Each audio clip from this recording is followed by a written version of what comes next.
terlalu panjang. Dan saya yakin antum pun sudah mengetahui teman-teman bahwa kriteria seperti Habib Umar Al-Hafiz ini, apalagi di masjid sebesar Istiqlal, mohon maaf sekali lagi tentu tidak layak. Ini menurut pribadi saya, dan saya yakin banyak yang setuju dengan pendapat saya. Dan pasti sekelas Masjid Istiqlal ada imam rawatibnya. Dan teman-teman perlu ketahui bahwa Rasulullah mengatakan wa ahakum bil imamati aqra'uhum, dan yang berhak menjadi imam di antara kalian adalah yang paling baik bacaannya, baik dalam artian paling fasih secara makhrijul huruf maupun tajwid. Teman-teman pasti sudah mengetahui. Bismillahirrahmanirrahim. Assalamualaikum warahmatullahi wabarakatuh. Teruntuk kalian yang menyalahkan Habib Umar, orang ini berujung memalukan. Masya Allah. Sebetulnya saya ini bukan ingin merendahkan dan mengejek seorang, akan tetapi agar kita lebih berhati-hati dalam menyalahkan ulama. Karena apa yang dibaca oleh Habib Umar bin Hafiz itu belum tentu kita sudah tahu ilmunya, sehingga kita kena getahnya dari apa yang kita bicarakan. Habib Umar masih mau diolok-olok? Ya jangan. Karena beliau adalah guru besar ulama-ulama kita di Indonesia. Bahkan banyak yang mengatakan beliau ulama min auliyaillah. Jadi kita harus berhati-hati dalam menanggapi ucapan para ulama. Apalagi Habib Umar yang tentu ilmu beliau pasti lebih tinggi daripada kita. Lebih alim tentunya. Mari kita simak bantahan dari Ustadz Adi Hidayat teruntuk orang yang mengomentari bacaan Habib Umar dalam sholat beliau. Hanya satu lahjah, tidak hanya satu dialek. Ya. Misal saya berikan contoh, sampai sekarang kalau kita main ke wilayah Palestina, kemudian Lebanon, ya, sebagian Syria, atau sampai ke Mosul di Irak, ya, atau sebagian Afrika, itu ada suku Arab yang tidak bisa mengucapkan a, bisanya e. Ya. Kaifa haluk, kaifa halik. Madrasah, madrasah. Ada, ya. Dari zaman Nabi bahkan zaman jahiliyah ada yang begitu. Tidak bisa mengucapkan a, bisanya e. Jadi kalau disebutkan a, e saja, ya. Ini satu saya. Ada yang tidak bisa hum, bisanya him, ya. Atau him mereka sebut hum, ya. Bahkan ada yang nggak bisa him, bisanya himu. Ada itu ya. Jadi kalau disebutkan him, alaihim, mereka alaihimu, ya. Ada yang satu suku nggak bisa alaihim, nggak bisa alaihimu, bisanya alaihum. Jadi kalau bilang alaihim pasti alaihum, ya, bisa. Ada yang tidak bisa menyebutkan sin, bisanya sod, ya. Jadi kalau misalnya maaf disebutkan sin sirat, mereka baca dengan sod, sirat, ya. Bahkan ada yang tidak bisa sin, tidak bisa sod, bisanya pakai zai, ya. Dia baca dengan zai, zirat, ya. Masya Allah. Jadi macam-macam sukunya. Dari sekian banyak dialek ini, secara umum dialek orang Arab itu terbagi pada 7 dialek. Secara umum. Dipetakan ini, dihimpun ini sejak masa Nabi, karena itulah kemudian Quran diturunkan dengan 7 dialek ini. 7 cara baca, ya. 7 cara baca. Karena itu kita kenal sampai sekarang istilah qiraah sab'ah. Ya. 7 cara baca Quran, qiraah sab'ah. Ada 7 rawinya, ya. 7 pembaca Qurannya, kemudian setiap rawi memiliki 2 qari, ya, 2 orang pembacanya. Nah, jangan dikira baca Quran itu satu model, tidak, ya. Cara baca Quran itu nanti ada 7 berdasarkan 7 dialeknya, cara bacanya, ya. Misal kita baca wadduha pakai a. Wadduha wal laili idza saja ma wadda'aka rabbuka wa ma qala, ya. Itu qiraat Hafs. Yang baca Hafs dari Asim, satu jenis model qiraat, ya. Kalau kita mau baca misalnya dengan suku yang nggak bisa a, bisanya pakai e, maka turun riwayat yang kedua disampaikan oleh Hamzah, punya 2 murid namanya Khalaf dan Khallad, atau bahkan nanti muridnya Imam Nafi' namanya Warsh, dia baca pakai e. Wadduhi wal laili idza saja ma wadda'aka rabbuka wa ma qala walalakhiratu khairul laka minal ula. Ibu tertawa. Tapi kalau kita bacakan dengan a pada yang komunitas lisannya dengan mereka tertawa. Saya pernah bacakan itu, ya, begitu datang mushaf dari Indonesia, kami mengajar saat di Tripoli, ya, saat mengajarkan wadduha itu cekikikan tertawa. Kok begitu ya katanya bacanya? Karena mereka nggak biasa, ya, masya Allah. Nah, ayat yang dibaca tetap sama, ya rahmatullah. Ya. Ayat yang dibaca tetap sama, maknanya sama, cuma cara bacanya beda. Contoh, maafkan saya, contoh saja, tidak bermaksud membedakan, tapi untuk menampilkan keunikan. Ada orang Medan di sini. Nah, sepeda, dibilang apa biasanya? Sepeda. Ya. Antara sepeda dengan sepeda, bendanya sama nggak? Sama, cuma lisan cara bacanya mungkin yang berbeda satu sama lain. Ya, pengaruh lingkungan, ya, pengaruh tipologi geografisnya dan sebagainya. Ada di antara mereka, tadi saya sampaikan, nggak bisa baca sin. Bilang sin nggak bisa, bisanya pakai son, ya. Karena itu baca ihdinas siratal mustaqim itu bahkan ada 3 cara. Pakai son, riwayat Hafiz. Ihdinas siratal mustaqim, kan? Ada bisa pakai sin, riwayat Qalun. Ihdinas siratal mustaqim. Bahkan ada yang tidak bisa pakai sin, tidak bisa pakai sad, pakai zai bisanya. Ada riwayat Qunbul, muridnya Ibnu Katsir. Ihdinas siratal mustaqim, pakai zai, ya. Jadi ada cara bacanya, semuanya sama cara bacanya, ya. Jadi tidak ada yang keliru, diturunkan berdasarkan dialek orang Arab sehingga memudahkan untuk membacanya. Kita yang di sini pakai riwayat Hafiz, ya, yang ihdinas siratal pakai sad, ya, kemudian pakai alaihim. Di Libya sana, termasuk Tunisia, itu pakai riwayat Qalun, ya, yang kalau him menjadi himu, kadang-kadang menjadi hum, ya, kemudian sadnya menjadi sin. Jelas sampai di sini? Ibnu Katsir yang punya tafsir Ibnu Katsir itu bacanya pakai riwayatnya lain, sinnya pakai zai.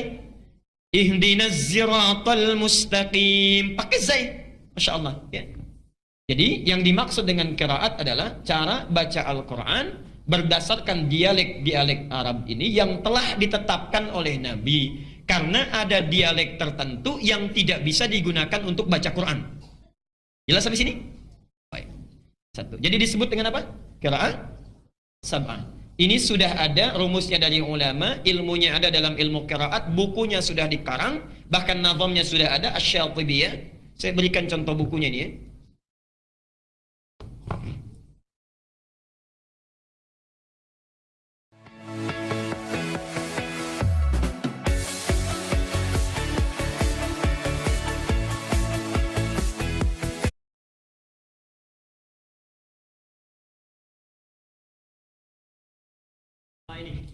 Ini contoh bukunya yang qiraah sab'ah dari Al-Fatihah sampai dengan An-Nas, ya.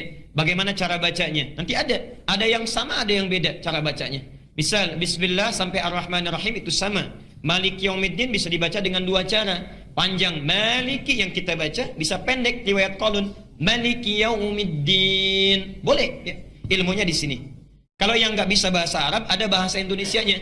Sudah diterjemahkan Nazam Syatibiyah karangan Mohsin Ali. Itu 2 jilid pengajar di PT IKI, warnanya hijau. Jilid pertama ada 378 halaman, jilid kedua 314 halaman, 2 jilid warna hijau, ya. Jadi kalau mau belajar ilmu qiraat silakan.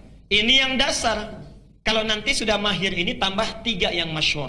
Yang 7 ini boleh dipakai dalam sholat, ya, boleh, ya. Tapi dipakai sesuai dengan keumuman lahjahnya. Kalau di Indonesia umumnya pakai hafaz, maka jangan coba-coba pakai yang lain. Bisa rame nanti, ya, bisa rame. Saya ngimamin misalnya, kemudian pakai riwayat Warsh. Wadduha wal-laili idza saja ma wadda'aka rabbuka wa ma qala. Ini kayaknya orang Betawi nih ustaznya nih. Betawi aja nggak gitu-gitu banget, ya. Jamaah bisa bubar, ya. Maka sesuaikan dengan lahjah yang terbiasa. Tapi mesti kita paham, ini 7 bacaan dibaca dalam sholat. Ada lagi 3 riwayat yang kedua. Yang ini 7 disebut mutawatir, disepakati oleh ulama, boleh dibaca dan dipraktikkan dalam sholat. Yang 3 disebut dengan masyhur. Masyhur itu jumlahnya banyak yang meriwayatkan tapi tidak sampai ke mutawatir. Boleh dibaca dalam bacaan Quran tapi tidak boleh dibaca dalam sholat. Tambah yang 4 lagi namanya qiraah syadzah. Syadzah itu qiraah tafsir, bacaan tafsir. Nggak boleh dibaca dalam sholat, tidak boleh dibaca dalam Al-Quran, tapi boleh dimaknai dalam tafsir. Jadi jumlah keseluruhan itu ada 14 qiraat. 7 yang disepakati dibaca dalam salat, 3 hanya baca Quran saja nggak dibaca dalam salat, dan yang 4 itu qiraah tafsir. Jelas sampai sini? Itulah qiraat. Nah, dalam rangka membaca Quran, baik menggunakan 7 qiraat memilih salah satunya, semua diikat oleh satu hukum Al-Quran, warattilil Qur'ana tartila, mesti dibaca dengan tartil. Mau pakai riwayatnya Hafiz, mau pakai riwayatnya Warash, Qalun, atau Al-Bazzi, atau yang lain sebagainya, semua bacaan itu mesti tartil. Tartil sesuai hukum bacaan. Jadi madnya nggak boleh beda. Ada mad arid disukun, bisa 2, bisa 4, bisa 6, ya. Ada makhrajnya, ada sifatnya. Kalau mau baca lewat riwayat apapun, setiap yang baca mesti tartil. Dari tartil inilah muncul ilmu. Saya agak cepat. Bagaimana supaya bacaan Qur'annya benar? Kata Qur'an mesti tartil, ya. Supaya tartil muncul ilmu, namanya tajwid, ya. Namanya apa? Tajwid, ya.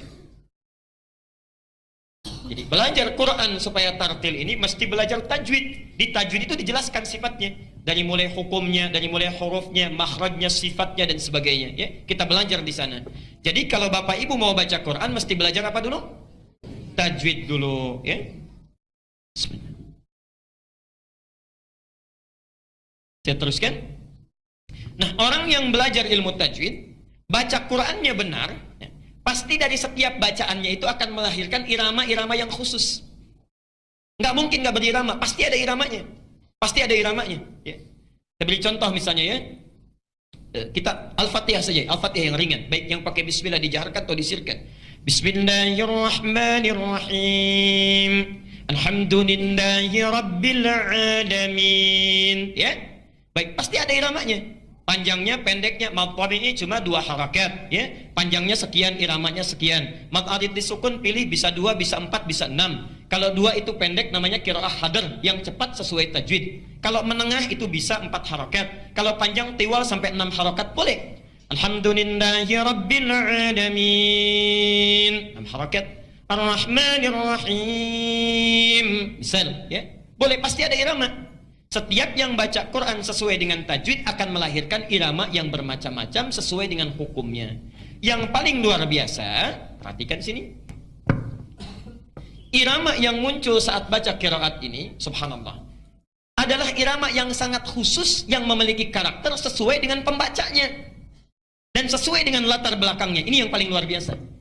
Jadi Anda akan menemukan satu-satunya bacaan yang dibaca dengan irama yang khusus, walaupun satu daerah, itu cuma Quran. Cuma Quran. Contoh, orang Jawa dengan orang Palembang dengan orang Sunda, lain kan kalau baca Quran? Baca Qurannya akan lain. Gak usah pakai lagu, akan muncul lagu dengan sendirinya. Kalau panjang pendeknya betul akan keluar. Orang tua dulu dengan yang sekarang itu akan lain. Orang Cina baca Quran dengan orang Jepang akan lain.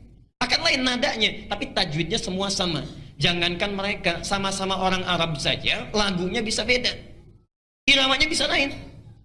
Alhamdulillahi rabbil alamin. Misal, Alhamdulillahi rabbil alamin. Sudah lain lagi. Antara Syekh Sudais dengan Mishair Rasid sudah lain. Al-Ghamidi lain lagi. Ya, Masya Allah. Itu semua orang Arab semuanya. Dan tidak ada masalah. Tidak ada masalah. Nah, yang demikian itu disebut dengan nagmah yang muncul lewat bacaan qiraat sesuai tajwid. Jadi bacaan tajwid yang baik saat membaca Quran akan melahirkan nagmah tersendiri. Jelas sampai sini? Satu, kaidah pertama.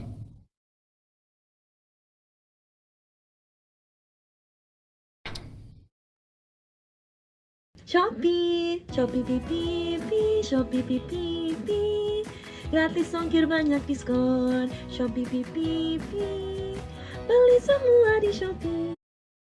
Kaidah kedua, kita teruskan dulu.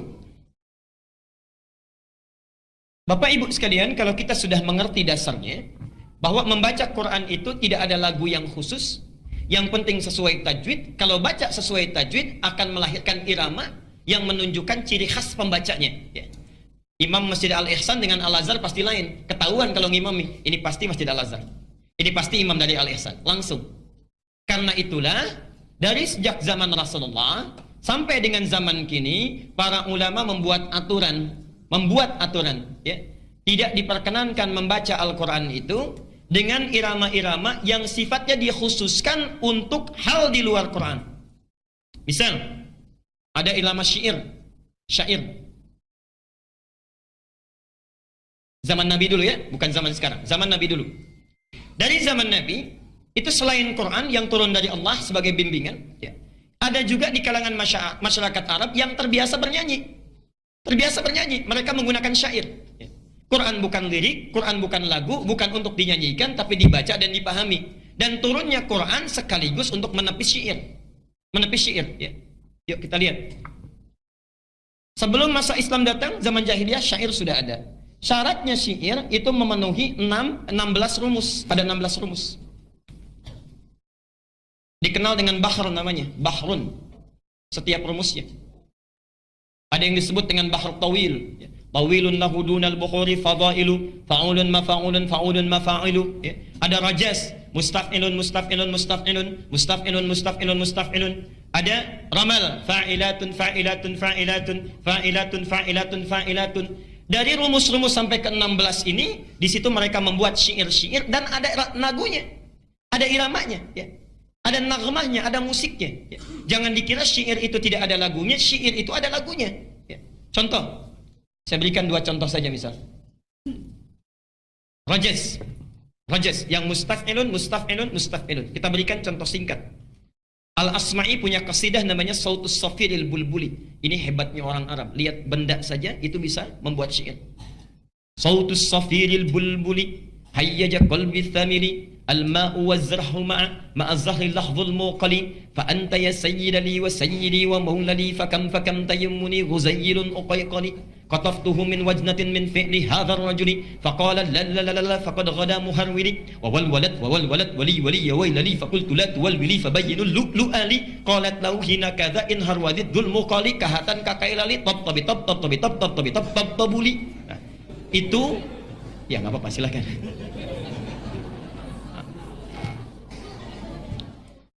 Itu yang mereka karang untuk menyanyikan supaya unta itu biasanya jalannya cepat. Ya. Jadi kalau ingin unta kan kadang-kadang jalannya malas, ya, lambat. Nah supaya unta jalannya cepat, dinyanyikan syair tadi pakai rojas itu di antaranya. Ya. Misal kalau ingin mengangkat orang, ya, kemudian menyanjung itu pakai romal. Ya. Pernah dengar kasidah ini? Ini dari syair. Tala'al badru alaina min thaniyatil wada'. Pernah dengar itu? Oke, pernah dengar? Baik. Kan ada ya lagunya ya? Itu dari syair asalnya. Rumusnya ramal, bah ramal. Tala'al badru alaina. Itu ramal, ada. Tapi sejak zaman Nabi sampai sekarang gak pernah orang baca Quran pakai rumus ini. Wadduha wallaili idza saja. Gak ada. Astagfirullah kalau ada yang baca. Tidak ada yang baca karena bukan tempatnya. Ya. Jadi zaman Nabi saja orang jahiliyah sudah paham. Pemusik nggak pernah menggunakan not balok musiknya untuk menggunakan bacaan Quran karena memang lain, ya. Jadi mereka sudah punya rumus khusus, ilmu yang khusus. Kalau Anda jurusan bahasa Arab, ya, misalnya kuliah jurusan bahasa Arab itu ada pelajarannya, namanya ilmu arud, ya. Saya berikan contoh bukunya. Nah, ini kitabnya, ya. Ini kitabnya, ilmu arud, ya. Ada di sini semua cara bikin syairnya. Yang Anda belajar bahasa Arab di pesantren-pesantren Alfiyah itu kan dari sini rumusnya. Rumus Rajaz Ibnu Malik itu membuat 1000 syair untuk mempermudah belajar bahasa Arab. 1000 bait itu disebut dengan nazam namanya. Kalamuna lafdhun mufidun kastaqim wasmun wa fi'lun thumma harfunil kalim wahiduhu kalimatun wal qawlu am wa kalimatun biha kalamun qad yu'am bil jarri wat tanwini wan nida wa al wa musnadin lil ismi tamyizun hasal bi tafa'alti fa'altu atat wa ya if'ali wa nunik balanna fi'lun yanjali. Ada semua. Ya. Kalau orang pesantren pasti belajar itu untuk belajar nahwu dan sarafnya. Jadi ada di sini. Jadi dari dulu pun zaman Nabi sudah ada rumus-rumus untuk membuat nyanyian tapi tidak pernah dipakai melagukan Quran. Karena itulah sepakat para ulama, perhatikan, lagu-lagu yang sekiranya dikhususkan nagmah atau langgam dalam bahasa kita, yang dikhususkan diketahui menjadi ciri khas musik tertentu, dipergunakan pada hal tertentu, maka tidak boleh diperkenankan untuk dijadikan bacaan Quran. Tambahan dari saya sedikit. Nah, itulah sanggahan cerdas Ustadz kita, Ustadz Adi Hudayat. Semoga bermanfaat. Jangan lupa like, subscribe, dan komen. Akhiran, assalamualaikum warahmatullahi wabarakatuh.